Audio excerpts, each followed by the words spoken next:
Je voudrais encore ce matin saluer chaleureusement tous nos bien-aimés frères et sœurs de Christ, nos frères et sœurs qui sont en Christ, ceux qui honorent, aiment, bénissent, servent et adorent le Prince de la vie. Ceux qui aiment Jésus-Christ comme leur Seigneur et comme le nôtre. Et qui ont décidé de servir Dieu avec une bonne conscience, avec une vie transparente, que tout le monde peut voir, que les fidèles peuvent voir. Ceux qui ont décidé de servir Christ en étant les plus petits de leurs églises, en servant leurs chrétiens, en souffrant pour que les chrétiens aient à manger, aient à boire, soient bien vêtus. Ceux qui servent Christ et qui ne se donnent ni paix ni repos pour que les chrétiens aient une vie épanouie et heureuse sur terre, pour que les chrétiens parviennent à la connaissance de Christ. Ceux qui se considèrent comme étant les serviteurs de leurs églises, les serviteurs de leurs chrétiens. Je voudrais ce matin, au nom de Christ, mon roi, mon maître, mon salut, ma force, ma capacité, mon souverain bien, je voudrais en son nom vous saluer respectueusement, vous bénir au nom de notre Seigneur commun Jésus et vous demander de ne pas baisser les bras, de ne pas perdre courage, car nos afflictions passagères, nos afflictions de ce moment ne peuvent être comparées à la gloire à venir. Notre part, c'est de servir de libation pour Christ et pour ses enfants, pour son corps. Notre part, c'est de souffrir pour la gloire de son nom. Notre part, c'est de rester inconnus et de travailler à ce que d'autres, nos enfants dans la foi, puissent grandir et être connus et connaître Christ. Notre part, pour nous, c'est de rester pauvres dans la modestie et de voir nos enfants en Christ grandir, être glorieux, être dans l'abondance, dans la prospérité. Car un vrai berger ne vit que du lait de ses brebis. Un berger ne dévore pas la chair de ses fidèles, mais il vit de leur lait. Et pour que tes brebis puissent avoir du lait, il faut qu'elles soient bien engraissées, bien nourries, protégées contre tout, afin qu'elles puissent croître et donner du lait. Paix et grâce sur vos vies. Je profite aussi en ce 1er mai pour saluer tous nos bien-aimés frères et sœurs, chrétiens ou non chrétiens, qui sont à l'ouvrage dans les services où ils ont une obligation de travailler pendant que les autres se reposent.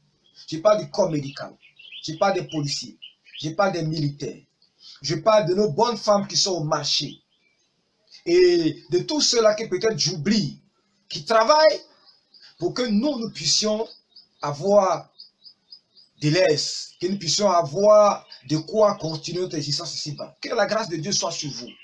Que vous soyez chrétien ou ne soyez pas chrétien.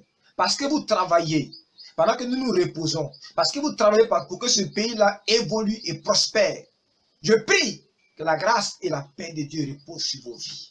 Je voudrais de façon particulière adresser mes sincères félicitations, mes salutations fraternelles à tout le corps médical qui est en première position par rapport à cette bataille contre le coronavirus. Que Dieu vous donne la force et la vigueur, qui préserve vos vies alors que vous la risquez pour sauver des gens que vous ne connaissez même pas, qui ne sont ni de votre famille, ni de votre communauté, ni de votre milieu religieux, mais que, parce que vous avez prêté serment de servir, vous servez au risque et au péril de votre vie. Que le Dieu que je sers se souvienne de vous, de vos maisons, de vos familles. Et que parce que vous vous sacrifiez pour les autres dans l'esprit de Christ, que le Seigneur se souvienne de vous, de votre sacrifice, et qu'il vous accorde la plus grande bénédiction qu'il puisse vous accorder ici-bas, c'est de le connaître et de le rencontrer. Que sa grâce et sa paix soient sur vous, au nom puissant de Jésus. Bienvenue à ce temps d'écoute. Je laisse un chant chrétien passer, et puis après, je reviens à vous pour aborder un sujet important, un sujet précieux parmi les sujets précieux que j'aime. Je vais partager cela avec vous. Soyez bénis, écoutez ce chant et je viens tout à l'heure.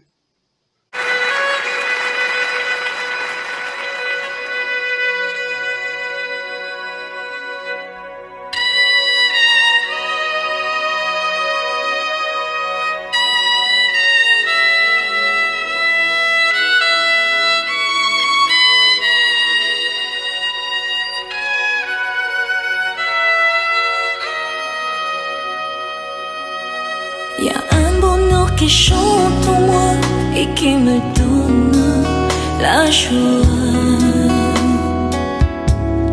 sans lequel je ne peux vivre, pour lequel je veux vivre. Le prince de l'équité m'a libéré de l'iniquité, m'a changé d'identité. Je m'appelle racheté.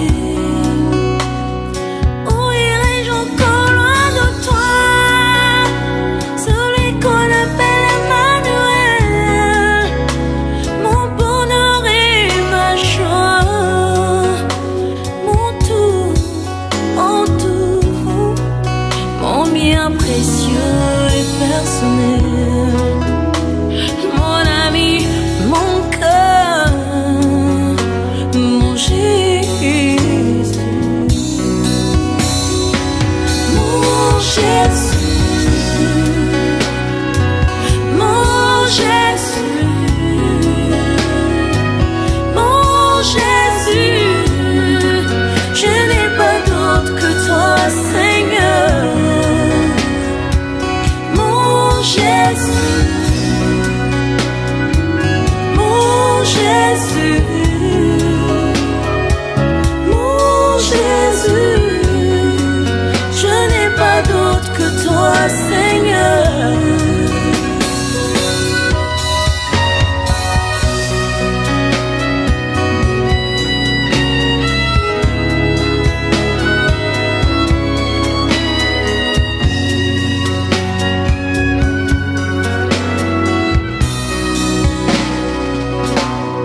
Ton amour en moi demeure, ta présence en moi demeure. Je veux t'appartenir, comme un sceau dans mon cœur, soit gravé le nom de mon Jésus.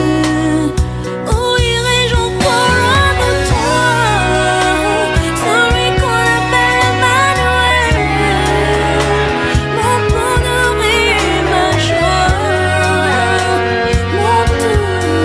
mon tout, mon bien précieux et personnel, mon ami, mon cœur, mon Jésus, mon Jésus, mon Jésus, mon Jésus. Je n'ai pas d'autre que toi, Seigneur. Mon Jésus, mon Jésus, mon Jésus. Je n'ai pas d'autre que toi, Seigneur. Mon Jésus, mon Jésus, mon Jésus, oh, mon Jésus, mon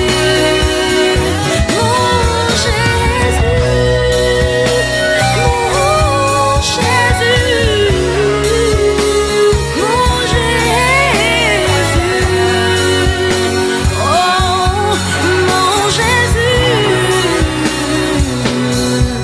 Ton amour en moi demeure, ta présence en moi demeure. Je veux t'appartenir.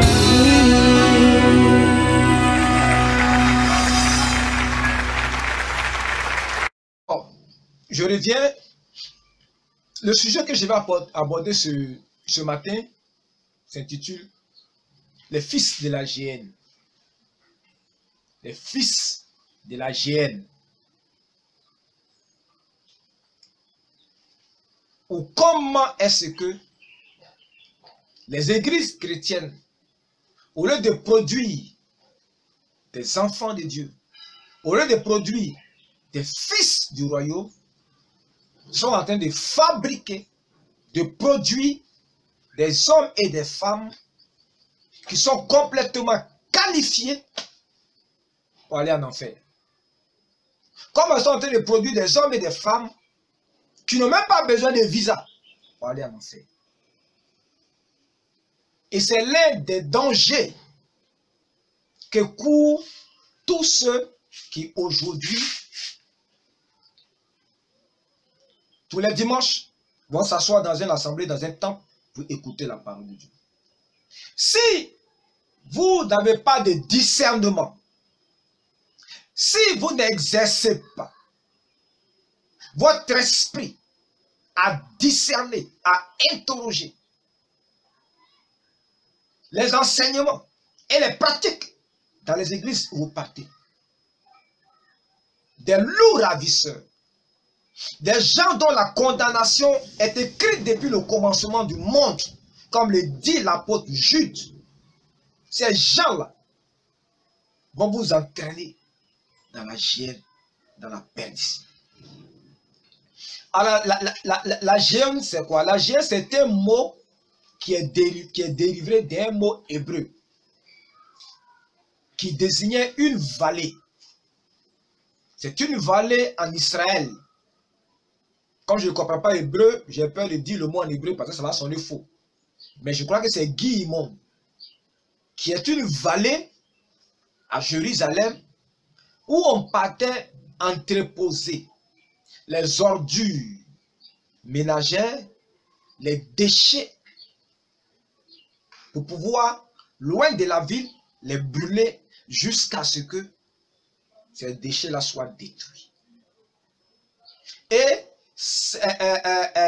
dans cette vallée-là, il y avait constamment du feu. Parce qu'il fallait brûler, il fallait détruire tout ce qui est ordure, tout ce qui est déchet. Et c'est cette image-là qui a été prise pour représenter une réalité spirituelle que les chrétiens ont appelée l'enfer. Mais dans la Bible, le bon mot, c'est lac de feu. C'est lac de feu, qui est le lieu de la destruction finale de toutes les âmes et de tous les esprits d'anges qui sont considérés comme étant des déchets dans l'ordre de la création. C'est là que Dieu va mener à la conclusion ce grand projet qu'il a commencé depuis le temps de l'éternité et qu'il a achevé sur la terre. Où il va débarrasser l'univers de tous ces déchets, de toutes ces ordures, de toutes ces détritus. Et ces choses-là seront jetées dans le lac de feu. Alors je vais dire quelque chose de provocateur. Vous savez que l'enfer n'est pas éternel. Je répète. Le lac de feu, l'enfer, ce n'est pas un lieu éternel. Ah, je vois les gens se dire, yeah, frère Barnabas, on t'a attrapé enfin. Vraiment, on savait que tu étais un faux docteur. Maintenant, là, on a découvert maintenant ton vrai visage. Ce n'est pas une nouvelle révélation. Le problème que j'ai avec les chrétiens souvent, c'est que vous croyez à des choses qui n'existent pas. Vous ne trouverez jamais dans la Bible un seul verset où on a parlé d'un enfer éternel. On dit c'est là-bas qu'ils vont brûler au siècle des siècles. Au siècle des siècles, là, ça ne signifie pas enfer. Ça ne signifie pas du moins éternité. Il n'y a qu'un seul être qui est éternel, c'est le Père. En dehors de lui, rien n'est éternel. On dit de quelque chose qu'il est éternel quand ce quelque chose-là n'a ni commencement ni fin. Or, il n'y a que Dieu seul qui a ni commencement ni fin. Ceux qui vont aller en enfer, ils vont brûler peut-être pendant des milliards d'années, je ne sais pas. Mais il y a une conclusion. Dieu va mener toutes choses à sa conclusion. Pour qu'il n'y ait rien de soumis dans la nouvelle création. Pour qu'il n'y ait rien qui puisse rappeler les choses passées. La Bible dit que ce sont les choses qui ne monteront plus à l'esprit. Donc l'idée d'avoir un enfer qui est éternel ici, à côté d'un paradis qui est éternel, c'est pas cohérent. Bref, c'est une provocation. Voilà, je vous demande même de ne pas croire en ça. Mais c'est juste une provocation. Pour ceux qui sont un peu plus avancés, lisez vos Bibles et puis sondez les Écritures. Amen. Soyez bénis. Bon, je reviens à notre sujet. Alors, on va parler des fils de la GN. C'est-à-dire des gens que les églises sont en train de fabriquer pour aller dans ce lieu. Par leur enseignement, par leur pratique, par leur attitude, ils sont en train de programmer des gens pour aller là-bas. Qui a dit ces choses? C'est le Seigneur Jésus-Christ qui l'a dit. Lisons Matthieu 23, à partir du verset 1 jusqu'au verset 24. Et je lis avec mon téléphone. Verset 1. Alors Jésus, parlant à la foule et à ses disciples, dit: les scribes et les pharisiens sont assis dans la chair de Moïse. Faites donc et observez tout ce qu'ils vous disent, mais n'agissez pas selon leurs œuvres, car ils disent et ne font pas. Ils lient des fardeaux pesants et les mettent sur les épaules des hommes, mais ils ne veulent pas les remuer du doigt. Première chose, fardeau pesant. Deuxième chose, ils font toutes leurs actions pour être vus des hommes. Or, la Bible dit, tout ce que vous faites, faites-le comme pour le Seigneur et non pas pour les hommes. Mais ces gens-là, ils vous enseignent à faire des choses pour être vus. Ainsi, ils portent des larges phylactères, ils ont de longues franges à leurs vêtements, ils aiment la première place dans les festins et les premiers sièges dans les synagogues. Ils aiment à être salués dans les places publiques et à être appelés par les hommes rabbi, rabbi. Ils aiment les titres. Le pasteur Christ Yakilomé, il a dit qu'un chrétien ne doit pas dire le nom de son pasteur. Donc si tu as dit pasteur Christ, pour lui, là, tu as déjà commencé à pécher. Ce sont des sottises. Bon. Mais vous, ne vous faites pas appeler rabbi. Ne vous faites pas appeler rabbi. Le style est bien clair. Hein? Il y a des gens qui, par respect pour vous, peuvent vous appeler bishop. Mais vous ne devez pas exiger ça. Vous comprenez? Moi, quelqu'un m'appelle par mon nom, il m'appelle par mon prénom, il m'appelle par mon surnom. Je m'en fiche. Ce que je suis là, je le suis devant mon Dieu, pas devant les êtres humains. Verset 9. Et n'appelez personne sur la terre votre père. N'appelez personne sur la terre papa.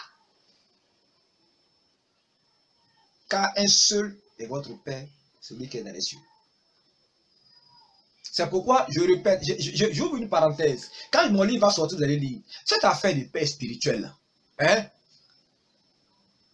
Vous qui dites que un homme sans paix spirituelle, c'est un homme sans repère. Mais vous êtes des insensés, hein? Vous êtes des insensés. Parce que montrez-moi ce que vous dites là dans la Bible. Qui est le père spirituel de Jérémie dans la Bible? Qui est le père spirituel du prophète Esaïe dans la Bible? Qui est le père spirituel de Moïse dans la Bible?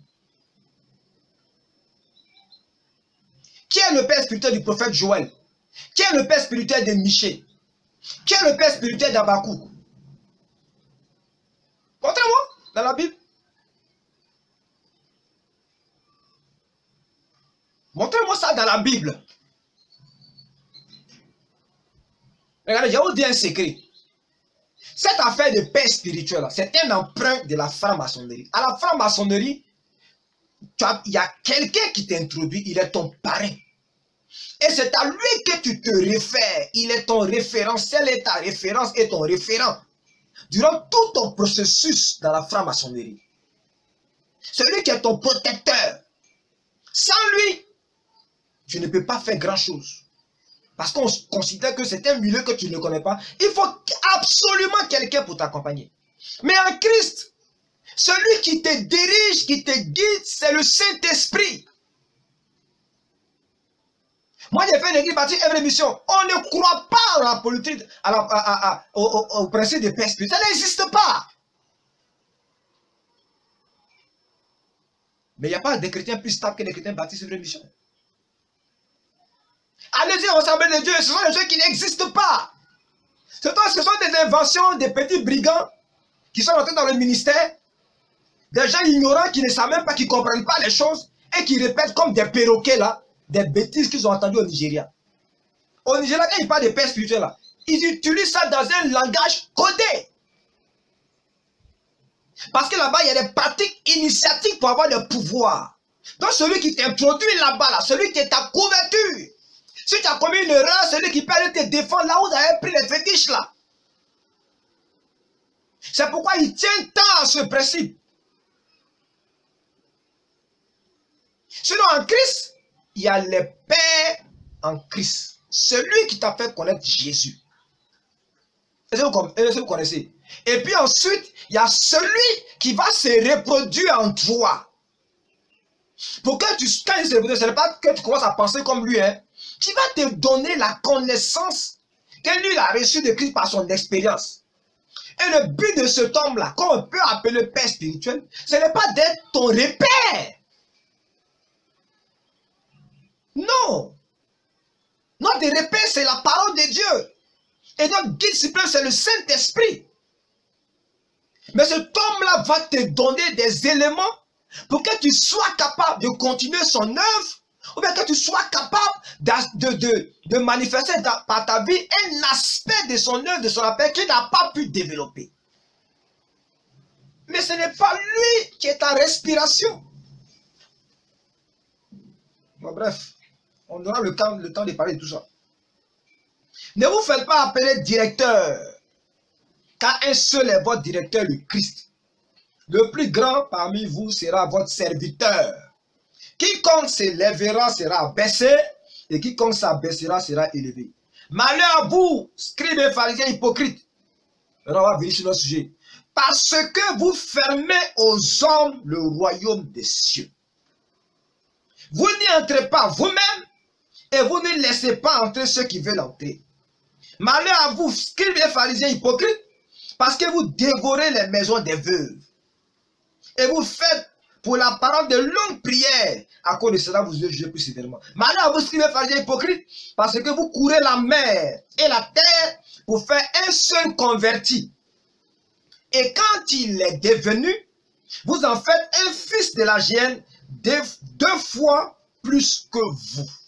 Dans les versets 15, c'est le verset 15 et le verset 13. Et je voulais arrêter là et développer mon enseignement. Bien-aimés frères et sœurs dans la foi, les loups sont rentrés dans la bergerie. Des gens dont la condamnation est écrite avant la fondation du monde. Ils ont revêtu les vêtements des pasteurs. Ils ont revêtu la peau des brebis. Et ils sont rentrés dans le ministère. Et ce sont les plus nombreux. Et ce sont les plus agités. Ces gens-là sont des fils de la géhenne.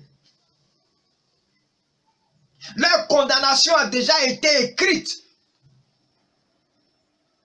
Ils sont rentrés dans le ministère pour produire des enfants de la géhenne comme eux. Et si vous les suivez, si vous les écoutez, si vous pratiquez ce qu'ils vous disent, vous allez perdre vos âmes. Et il y a 4 éléments que dans cette vidéo, je voulais présenter pour vous mettre en garde. Comment est-ce que ces gens-là fabriquent des enfants de malédiction? Des enfants qui sont complètement formatés pour ne plus entendre la voix du Saint-Esprit, pour ne plus recevoir l'évangile de Christ, pour ne plus recevoir l'amour de Christ, qui sont formatés pour aller directement en enfer sans visa. Première chose, ce sont des gens qui vont vous enseigner que la vie chrétienne consiste à vivre pour son église, à vivre pour son pasteur, à vivre pour son père spirituel. La Bible dit dans 2 Corinthiens 5 que un seul est mort pour nous tous.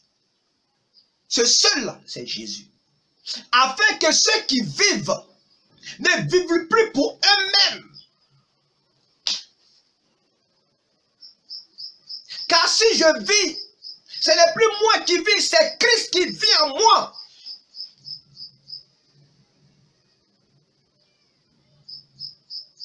Nous ne vivons plus pour nous-mêmes. Nous vivons par Christ et pour Christ. Mais ces imposteurs-là, ils vont vous enseigner un évangile pour que vous consacriez tout votre temps à votre église. Vous vivez pour votre pasteur, vous vivez pour votre église, vous vivez pour votre père spirituel. Vous courez partout pour trouver l'argent pour votre église, pour votre père spirituel, pour votre pasteur. Les gens peuvent mourir de faim à côté de vous. Et vous allez traverser toute la ville avec votre offrande pour aller donner à votre père spirituel. Dans votre famille, il y a des gens qui meurent de faim. Mais vous allez laisser mourir pour prendre votre argent pour aller construire temple, pour aller construire l'église. Toi qui es en train de dépenser des millions pour construire l'église là, regarde la condition de ta famille, regarde la condition de tes enfants, de ta femme, regarde la condition même des frères qui sont nés du même sang que toi. Regarde les conditions.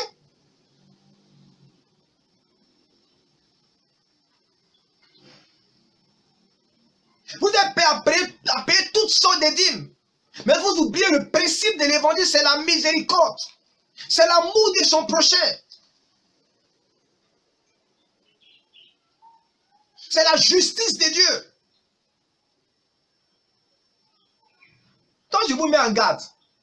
Vous qui vivez pour vos pasteurs, vous qui vivez pour vos daddies, qui vivez pour vos pères spirituels, vous qui vivez pour vos communautés chrétiennes là, et qui laissez des gens mourir à côté de vous, qui laissez des pauvres souffrir à côté de vous, qui laissez votre père, votre mère, vos enfants souffrir et maudire Christ. Vous avez reçu votre passeport et votre visa pour aller en enfer. Parce que vous êtes en train de détruire l'œuvre de Christ. Vous êtes en train de régner Christ. Vous êtes en train d'attirer la honte et le blasphème sur le nom de Jésus-Christ. À cause de vous, les païens sont en train de gémir. À cause de vous, les gens ne veulent pas aller à l'église. Parce que quand ils vous voient, depuis que tu as commencé à aller à l'église, regarde dans quelles conditions tu es. Regarde ta condition. Et comment tu veux que ton collègue là te suive là? Avant il te voyait propre, bien rangé, ayant du temps pour ta famille. Mais depuis que tu as commencé à aller à l'église, ton pasteur il peut te convoquer à 22 h, à 23 h, à 1 h du matin. Tu es prêt à te sacrifier pour aller là-bas. On ne vit pas pour un homme quand on est en Christ. Pourquoi? Parce que lorsque tu es en Christ, Christ vient habiter en toi. Et le Christ qui est en toi ne peut pas aller servir un homme. Vous comprenez? C'est comme Paul a dit, si je vis, ce n'est plus moi qui vis. Christ, il vit en moi. Et si Christ vit en moi, moi je ne vis que pour lui parce que c'est pas lui que je suis. Si je fais quelque chose, je le fais pour Christ. Donc, première qualification pour aller en enfer, c'est lorsque tu vis pour ton église, tu vis pour ton pasteur, tu vis pour ton père spirituel. Tu n'as pas d'existence en dehors de ces trois choses-là. Tu es qualifié pour aller en enfer. Deuxième qualification. Il y a des gens qui sont prêts à mourir pour leur église. Pas pour Christ. Hein? Mourir pour leur église. Mourir pour les pasteurs. Mourir pour les pères spirituels. Ça, c'est une démence.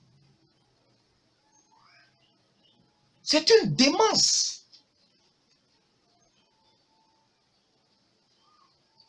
Ils sont prêts à tout perdre pour leur église. Non. Mais lisez dans la Bible. Ce modèle-là n'existe pas dans les Écritures. Les premiers chrétiens ont souffert à cause du nom de Jésus, pas à cause de leur église. Pas à cause de leur... Il n'y a pas un chrétien qui est mort à Jérusalem à cause de Pierre, à cause de Jean. Aucun chrétien n'est mort à cause de Paul. Mais les chrétiens ont souffert et ils sont morts à cause de leur foi en Christ.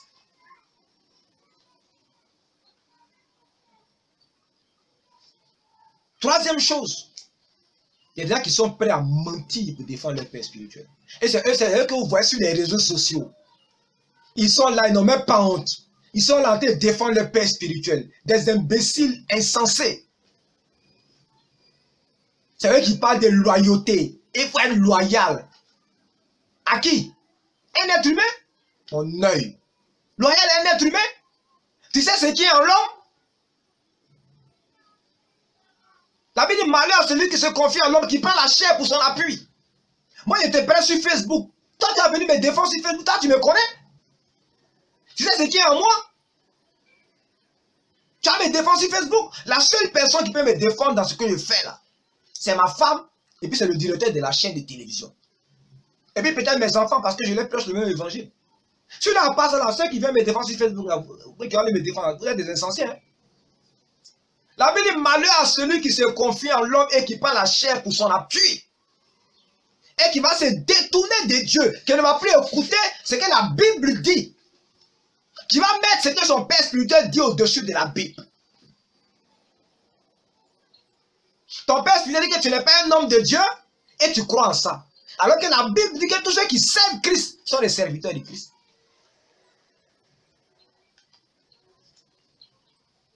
Et ils sont prêts à mentir pour leur père spirituel. Venir à la chair, mentir. Venir sur les réseaux sociaux, mentir. Défendre quelqu'un que vous ne connaissez même pas. Quelqu'un dont vous ne connaissez même pas les intentions cachées. Vous venez le défendre. C'est pourquoi moi, j'ai beaucoup de mentors. Je suis beaucoup d'hommes sur Internet. Ce qui m'intéresse dans leur prédication, c'est la vérité de l'évangile. En rapport avec moi, mon appel. C'est ce que Dieu m'a dit de faire là. Les autres choses là, ça ne m'intéresse absolument pas de leur vie. Mais les choses qu'ils enseignent et qui peuvent venir m'édifier, me donner de la connaissance par rapport à mon appel, c'est ce que moi je considère. Les autres choses, ça ne m'intéresse pas du tout. Je suis une formation avec le pasteur Sandé Adjeladja, qui a travaillé la fondation Hillary Clinton, Bill et Hillary Clinton, qui a travaillé avec la fondation Melinda et Bill Gates, qui les défend.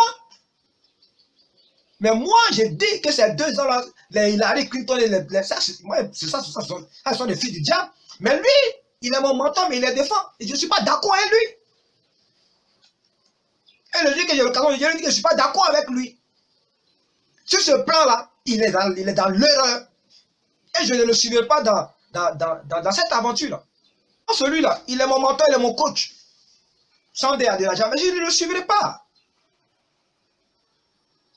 Est-ce que vous comprenez? Personne ne doit vous pousser à renier la parole de Christ, à désobéir à l'évangile, juste pour préserver lui son nom, son image. Et je vois aujourd'hui des gens qu'on a dressés comme des chiens féroces. Et c'est eux qu'on utilise pour détruire la vie des pasteurs qui ont quitté les assemblées, pour détruire la vie des fidèles qui ne pensent pas comme eux.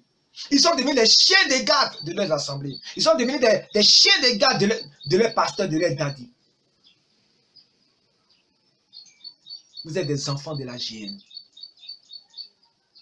Vous avez tué en vous l'amour de Christ. Vous avez tué en vous, mais la Bible dit d'aimer vos ennemis. Mais si tu n'es pas capable d'aimer un chrétien qui a quitté ton assemblée, et que tu es capable d'aller le dénigrer, mentir sur son compte.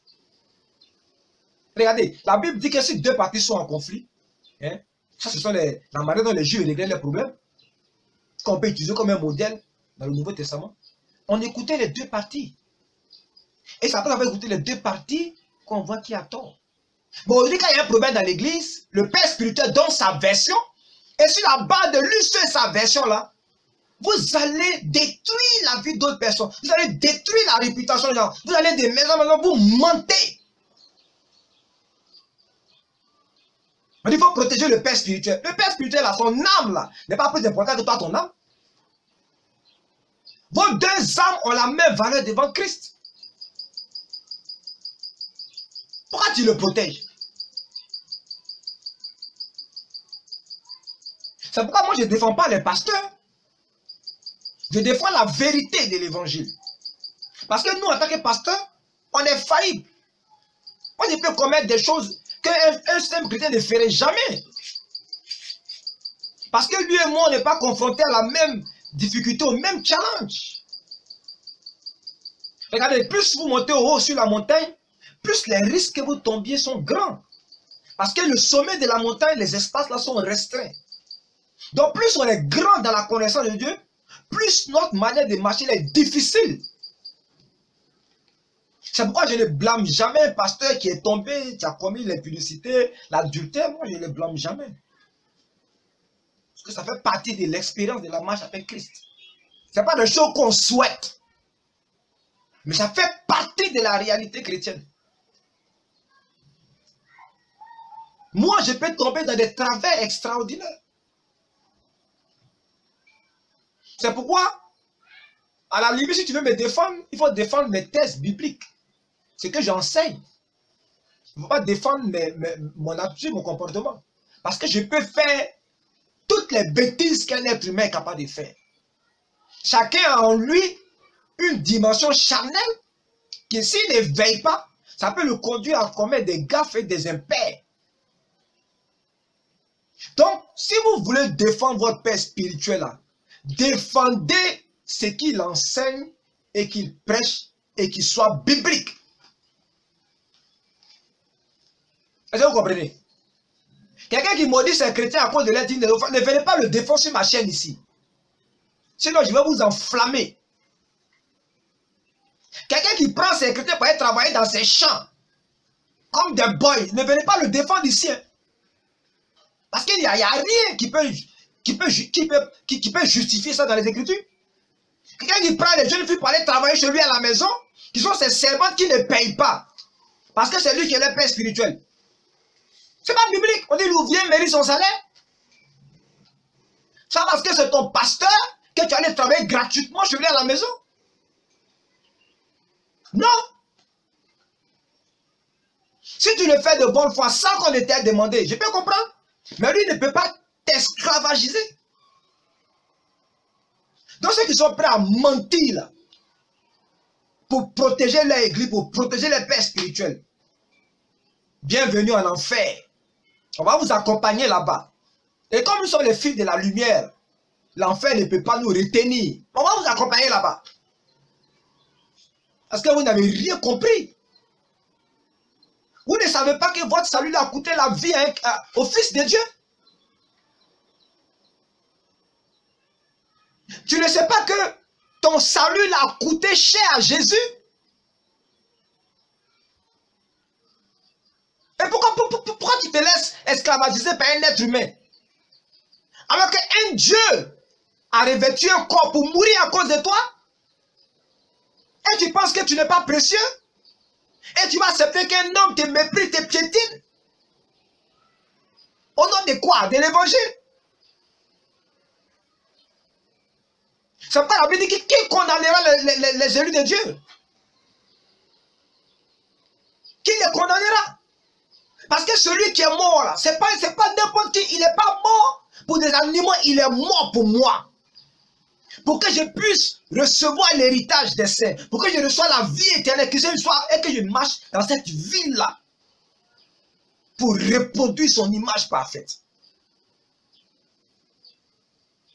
Et vous vous laissez rabaisser jusqu'à vous allez mentir pour protéger des êtres humains. Vous allez voler pour donner à votre église. Au Nigeria, Eneche, il a construit un temple extraordinaire. Moi, quand j'ai vu, j'étais émerveillé. Mais quand on vous dit comment il a construit ce temple-là, ça fait honte. Des voleurs, des détourneurs de fonds ont pris, ils ont volé l'argent de l'armée nigérienne. pour venir investir dans la construction d'un temple. Et les gens se glorifient de ça. L'argent volé, tu prends pour construire le temple. Et vous voulez que Dieu s'associe à des choses comme ça?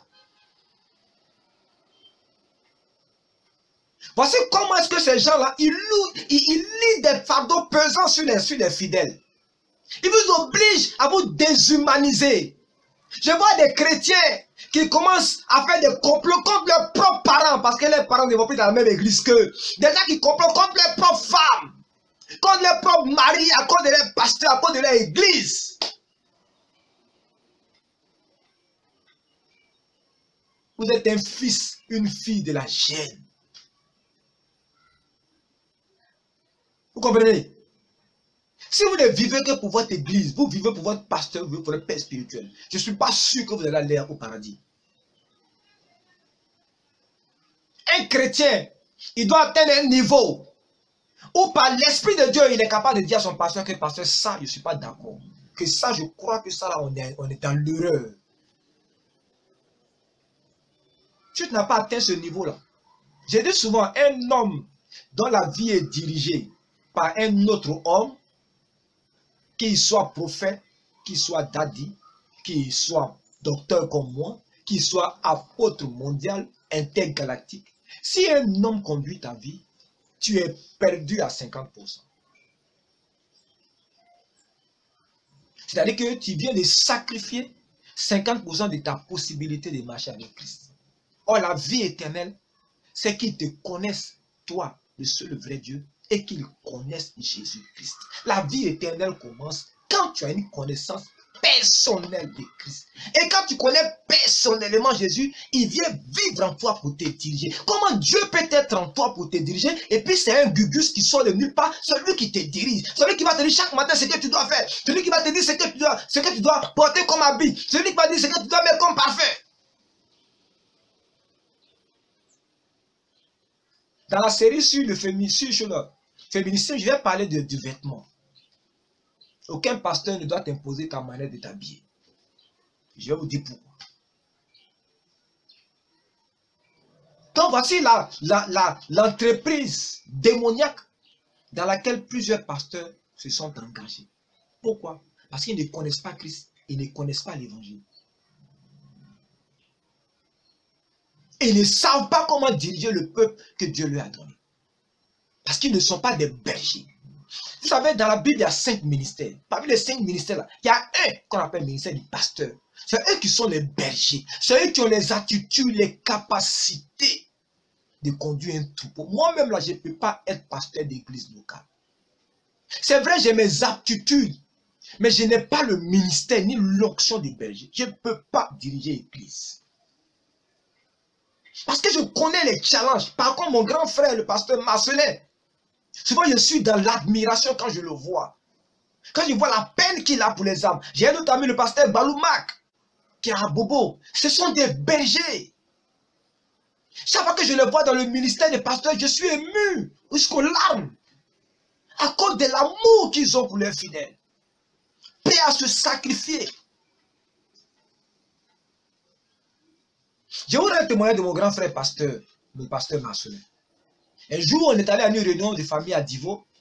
Et pendant qu'on y était, une sœur des Assemblées de Dieu, qui était notre voisine, et à qui nous devons en grande partie notre salut,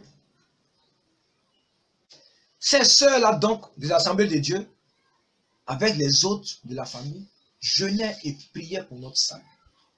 Or, nous, on était encore la tête en l'air, dans les choses du monde. Elles jeûnaient, elles priaient. Et puis après, elles ont déménagé. Et Dieu a honoré les prières. Et nous autres, en 1989, on est rentrés dans la foi. Et par la grâce de Dieu aujourd'hui, il y a plus de chrétiens dans ma famille que de non-chrétiens. On est pratiquement à 80% des enfants de Dieu. Donc, cette jeune fille-là, on était à Divo, elle a appelé le pasteur Marcelin pour lui dire qu'elle vient de perdre sa mère. Oui, Le pasteur Marcelin qui était en train de se préparer pour retourner à Daloa où il sert, a changé ses plans. Il a annulé son culte où il devait prêcher. Et il a changé de direction. Il allait dans le village où se trouvait cette jeune dame pour la consoler, rester avec elle et puis repartir le lendemain sur son champ.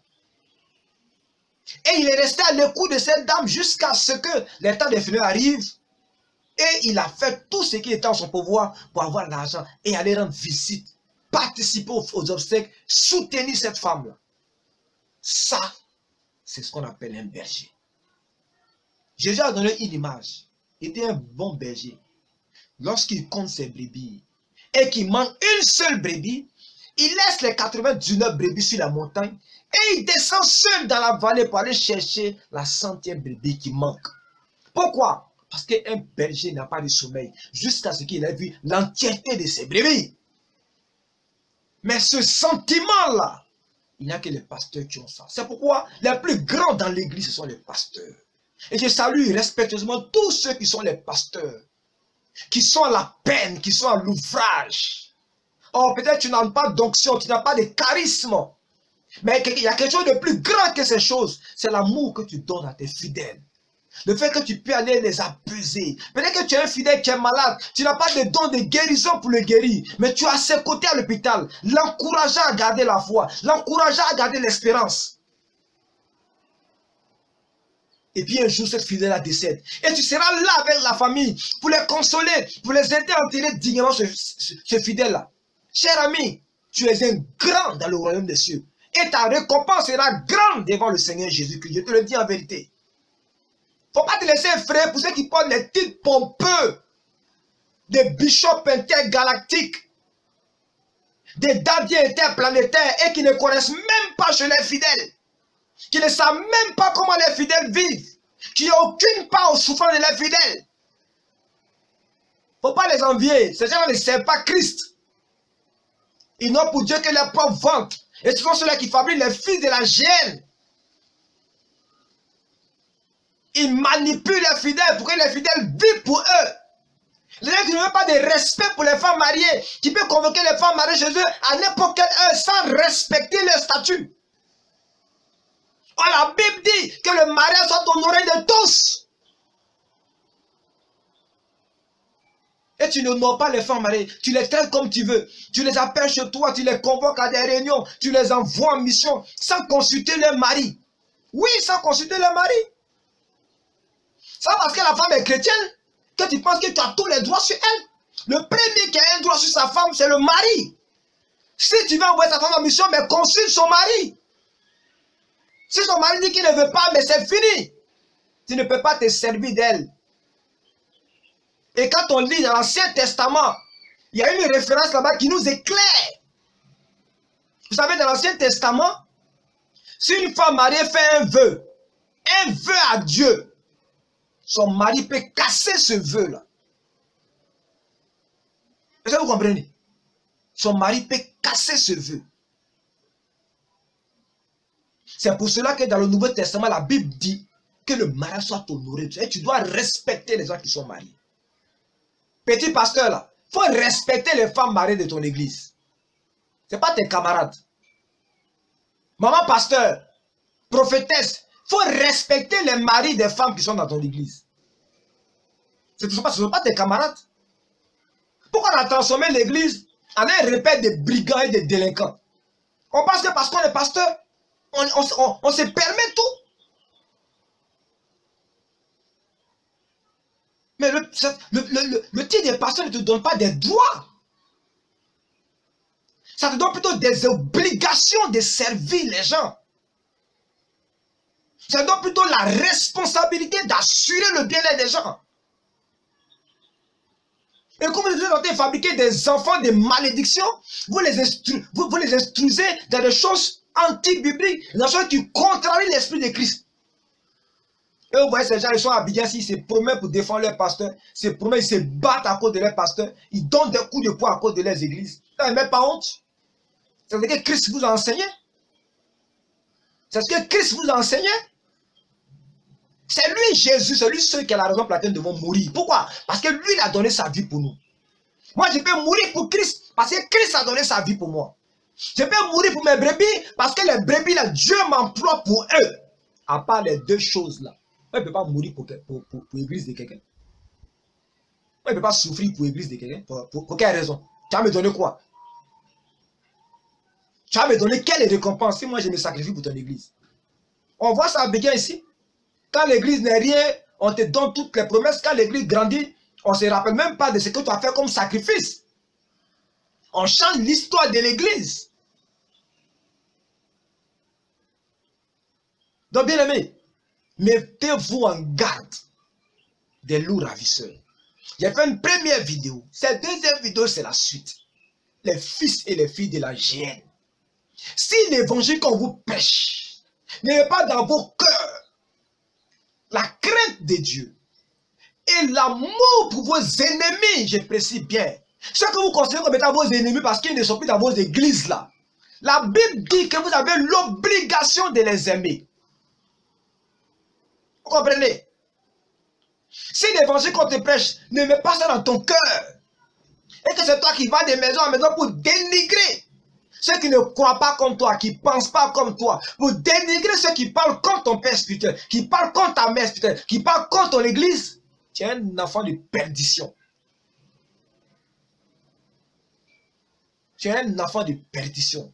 Et tu n'as aucune part au royaume des cieux. D'ailleurs, tu n'y entres même pas. Parce que si tu rentres dans le royaume des cieux, tu ne vas pas avoir de telles attitudes. Vous venez mentir à la chair pour défendre vos églises. Vous racontez de faux témoignages pour défendre l'église. Vous fabriquez des histoires drôles pour défendre vos églises. Et vous pensez que vous servez Christ comme ça? Vous êtes des enfants de perdition. Et si vous ne vous repentez pas, vous allez perdre vos âmes.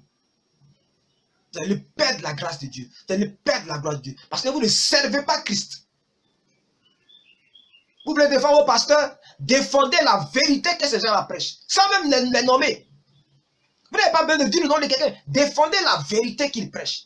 Quand vous défendez la vérité que votre pasteur prêche, et que c'est une vérité biblique, vous êtes en train de défendre Jésus-Christ. Parce que c'est lui qui est le chemin, c'est lui qui est la vérité, c'est lui qui est la vie.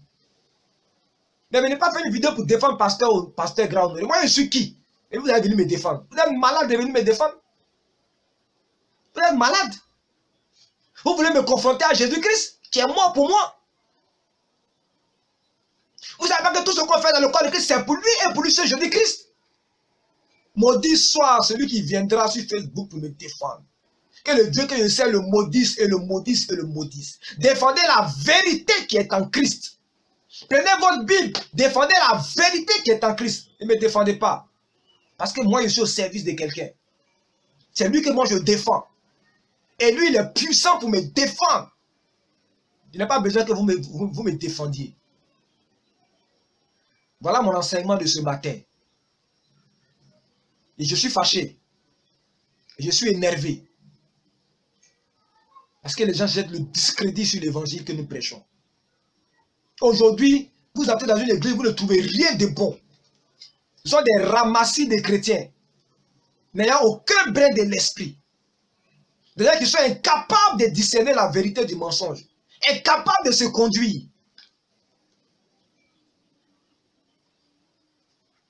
Ils ont le temps pour aller faire des réunions à l'église.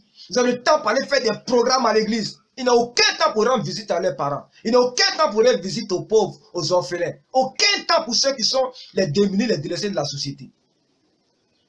Vous êtes sûr que c'est Jésus-Christ que vous servez comme ça? Vous êtes sûr que c'est Christ que vous servez? Depuis que le coronavirus a commencé là, combien d'églises se sont mobilisées pour pouvoir aider le gouvernement dans la sensibilisation? Ceux qui faisaient les grandes affiches ici, affiches de Pentecôte, affiches de Pâques. Il y a un même au carrefour de la Via à Cocody, son affiche de Pâques est encore là. Vous avez l'argent pour faire des grandes affiches. Vous n'avez pas l'argent pour faire des affiches pour sensibiliser les gens sur le coronavirus, pour aider le gouvernement à faire la sensibilisation. Et vous voulez qu'on vous suive? Vous allez nous amener où avec ce genre de comportement-là? Faire des grandes affiches avec vos photos dessus? Mais le pays est dans la détresse par cause du coronavirus. Vous n'avez fait aucune affiche pour sensibiliser les gens. Vous n'avez même pas envoyé des cache-nez à vos chrétiens. Rien. Et vous faites le bouquin à Abidjan ici. Imposteur.